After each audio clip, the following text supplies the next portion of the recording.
करना पड़ता है कि भाई यहाँ पे गड्ढा हो गया, इसको भरो। बट इसी तरह आज 8 क्योंकि आपको देखने कौन होता, फिर आता, फिर से जो भाषा अडवे से लेके आपको जितने हमेशा मोहब्बत की बात करते हैं। मानिक टगोर जी, रंगलाल हलदार जी, भास्कर जी, आप सबका यहाँ किलोमीटर चले तो मैं सोच रहा था एक गलती कर दी, शुरुआत इंदिरा पॉइंट से होनी थी।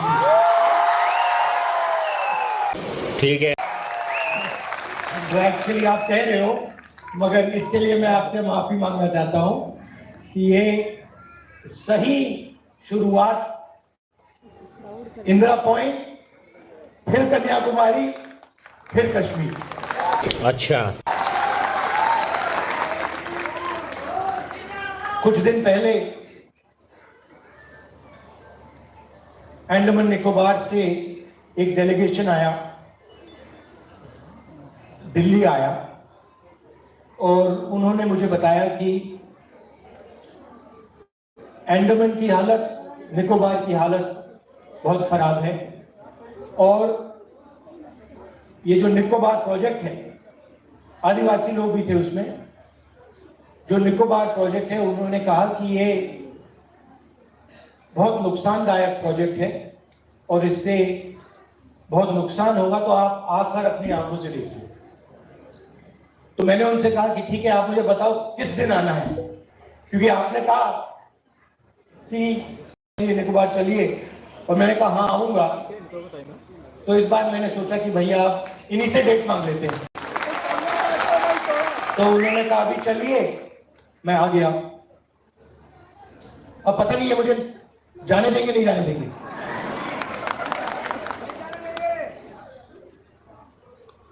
क्योंकि जब चोर घर में चोरी कर रहा होता है तो किसी को अंदर थोड़ी आने देता है। तो अंडमान निकोबार में राजा बैठा रखा है, 10 साल से है। टर्म कितने साल की होती है? 2 साल की होती है, 3 साल की होती है। दोस्ती है अमित शाह जी के साथ, मोदी जी के साथ तो बैठा है। जैसे पहले राजा महाराजा हुआ करते थे, जो भी करना चाहते थे कर लेते थे। सुना है यहाँ के चीफ सेक्रेटरी ने महिला पर सेक्सुअल असॉल्ट किया, और वो बेल पे घूम रहे हैं। अजीब सी बात है।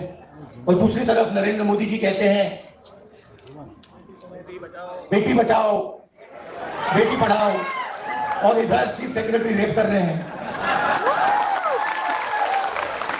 इधर नरेंद्र मोदी कह रहे हैं कि महिलाओं के आरक्षण का बिल लाएंगे, और यहां पे बलात्कार हो रहा है। अजीब सी दुनिया है। मगर नरेंद्र मोदी आजकल फंसे हुए हैं। वो भी वैसा ही मामला है। यही नहीं, अभी और सुनिए। वो डोनाल्ड ट्रंप के हाथ में एप्स्टीन फाइल की चाबी है, तो हमें निकल गए साथ। वो डोनाल्ड ट्रंप भी जानता है, पूरा देश जानता है। देखिए, एक एप्स्टीन फाइल है और दूसरा अदानी है। अब अदानी जी भी यहाँ अंडमान निकोबार में घूम रहे हैं, आपकी जमीन लेने की कोशिश कर रहे हैं। फिर कहेंगे देखिए हमने कितना विकास किया, कितना डेवलपमेंट हुआ। तो वो डोनाल्ड ट्रंप ये भी बात समझ गया है कि असली कंपनी का असली नाम अदानी नहीं है, कंपनी का असली नाम मोदानी है। समझ गया। तो उसके बाद पता लग गई, उसने गला पकड़ लिया प्रधानमंत्री का। पब्लिकली कहता है कि जब भी मैं चाहूंगा, मैं प्रधानमंत्री को, हिंदुस्तान के प्रधानमंत्री के करियर को खत्म कर दूंगा। 24 घंटा मजाक उड़ाता है, गाली लगाता है, और हमारे प्रधानमंत्री कुछ नहीं कहते। कॉम्प्रोमाइज तो है, सरेंडर हो गए, कॉम्प्रोमाइज हो गए हैं। अब देखिए, डोनाल्ड ट्रंप कहता है कि जब मैं प्रधानमंत्री को, हिंदुस्तान के प्रधानमंत्री को फोन करता हूं वो फोन उठाते कहते यस सर।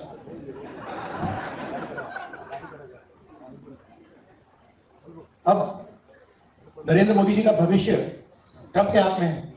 एप्स्टीन फाइल उसने खोल दी, या मोदी अदानी वाला केस है, उसको अमेरिका में एक्सीलरेटर दबा दिया उसका, तो हो जाएगा काम नरेंद्र मोदी जी का। तो ये चल रहा है।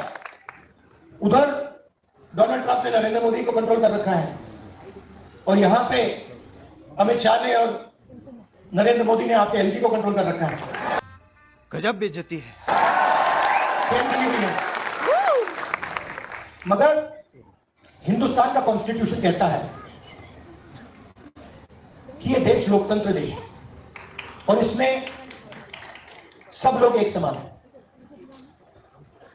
और सब लोगों की रक्षा होनी चाहिए। और मैं यहां 1 घंटे से हूं, 2 घंटे से हूं, और मुझे साफ दिख गया है कि आपके साथ जबरदस्त अन्याय हो रहा है, बहुत ज्यादा अन्याय हो रहा है। पीने का पानी नहीं है, आपको डीम्ड यूनिवर्सिटी का वायदा किया। आपने देखा होगा, मैंने पार्लियामेंट में भाषण में कहा था कि वो जादूगर की कहानी बताई थी, वो स्पीकर ने कहा जादूगर के बारे में बोलो। मैंने नरेंद्र मोदी का नाम ही नहीं लिया, मैं जादूगर की बात कर रहा था। अब स्पीकर को लग रहा है कि भैया अगर मैं जादूगर की बात कर रहा हूं तो नरेंद्र मोदी की बात करना होगा, और जादूगर फेल हो गया। वो मैंने बताया, वो पकड़ लिया उसको, बच्चे हंस रहे थे। तो यहां हो रहा है, मगर नुकसान आपका है। नरेंद्र मोदी जी ने डीम्ड यूनिवर्सिटी का जादू किया, अब निकोबार में जादू होने वाला है। मगर आपको क्या किस चीजों की जरूरत है? आपको शिक्षा की जरूरत है, आपको पीने का पानी की जरूरत है, आपको इंफ्रास्ट्रक्चर की जरूरत है, और सस्टेनेबल टूरिज्म की जरूरत है। मतलब सस्टेनेबल टूरिज्म मतलब वो टूरिज्म जिससे आपको फायदा हो, वो वाला टूरिज्म नहीं जिससे अदानी जी को फायदा हो और आपको सब नुकसान हो जाए। अरे बाप रे, ये तो धोती खोल रहा है। दुख की बात है कि मैं आपको बताऊं तो ये बीजेपी में, नरेंद्र मोदी में ये समझ ही नहीं है, कल्चर ही नहीं है। वो इस बात को समझ ही नहीं सकते, पहुंच नहीं सकते इस लेवल पर, क्योंकि उनके लिए 2 ही चीज जरूरी है, एक धन और दूसरी सत्ता। धन अपने सिस्टम को चलाने के लिए, मार्केटिंग करने के लिए धन जाता है अदानी जी के पास, इंफ्रास्ट्रक्चर जाता है अदानी जी के पास, airport, ports, power plant, cement, सारा उसके पास जाता है, वो मार्केटिंग करता है। और ये हो रहा है देश में विचारधारा की लड़ाई। अब यहां पे मुझे दिख रहा है सब धर्म के लोग बैठे हैं, अलग अलग धर्म को मानने वाले लोग बैठे हैं, शांति से।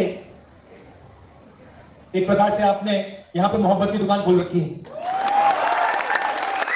कांग्रेस पार्टी के कार्यकर्ता हैं, ये एक दूसरे की रिस्पेक्ट करते हैं, लोगों की रिस्पेक्ट करते हैं, अलग अलग सोच की रिस्पेक्ट करते हैं, और वही हमारा धर्म है। सारे के सारे जो धर्म हैं, चाहे वो हिंदू धर्म हो, इस्लाम हो, हमारे सिख भाई बैठे हैं, गुरु नानक जी का मैसेज हो, बुद्ध भगवान का मैसेज हो, है तो एक ही मैसेज। और सिंपल तरीके से बोलना है तो उनका मैसेज, सबका मैसेज था कि नफरत के बाजार में मोहब्बत की दुकान खोलो। शाबाश बेटा, बहुत बढ़िया। तो हम नफरत से, हिंसा से लड़ तो नहीं सकते, क्योंकि अगर हम हिंसा से, नफरत से लड़ेंगे तो हम आरएसएस बन जाएंगे। हमारा हथियार मोहब्बत है, अहिंसा है। और जैसे आपने कहा, जो इंट्रोडक्शन कर रहे थे शफीक भाई, ऐसा इंट्रोडक्शन मैंने आज तक नहीं सुना कि मतलब एक के बाद एक चौके छक्के मार रहे थे आप। तो आपको मैं कंग्रेचुलेट करता हूं, बहुत बढ़िया।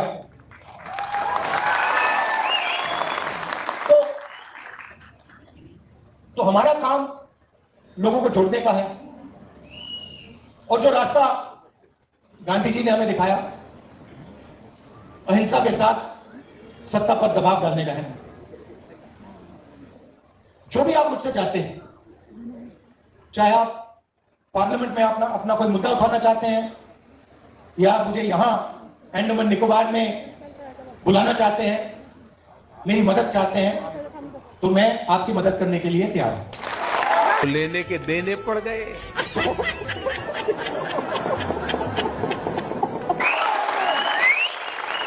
यहाँ पे जो आपके रिसोर्सेज हैं, ये आपका धन है।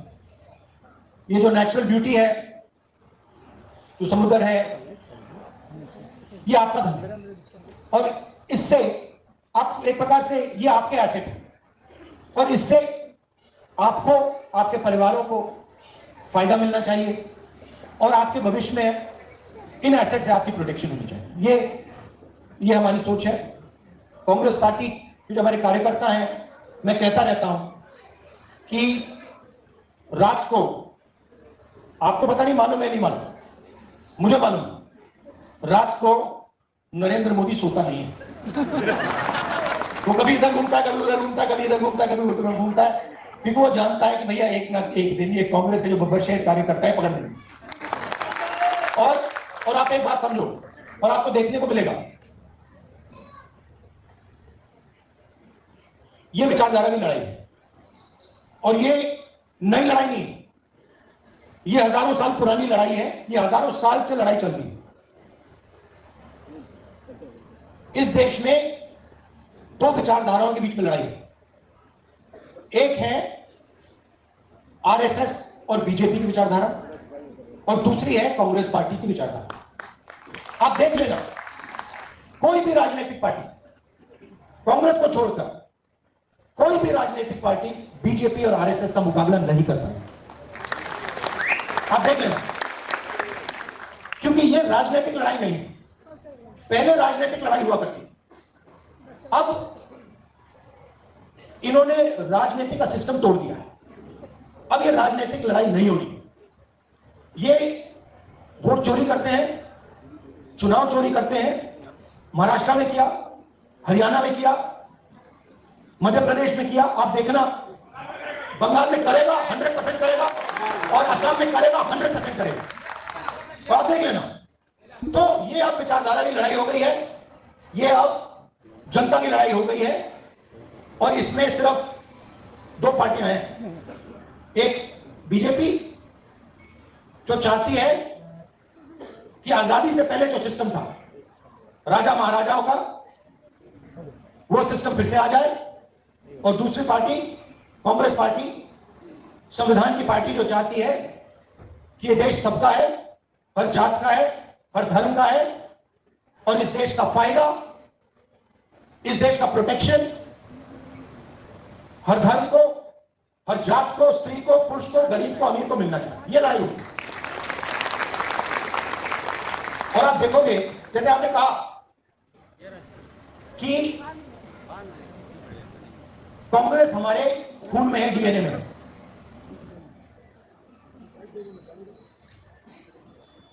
कांग्रेस की विचारधारा आप सबके खून में, डीएनए में है।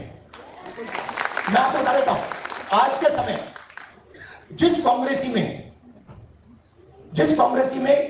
कांग्रेस पार्टी की विचारधारा, जिसके डीएनए में कांग्रेस पार्टी की विचारधारा नहीं है, वो भाग के बीजेपी में चला जाए। और मैं चाहता हूं कि सारे के सारे जो है ना, ये निकल जाए यहां से, बीजेपी चले जाए, क्योंकि नया पानी अंदर आएगा। और जो सच्चा पानी है, जो साफ पानी है कांग्रेस पार्टी का, जो हमारे कार्यकर्ताओं में जो सच्चे कार्यकर्ता हैं, उनको मजबूती मिलेगी।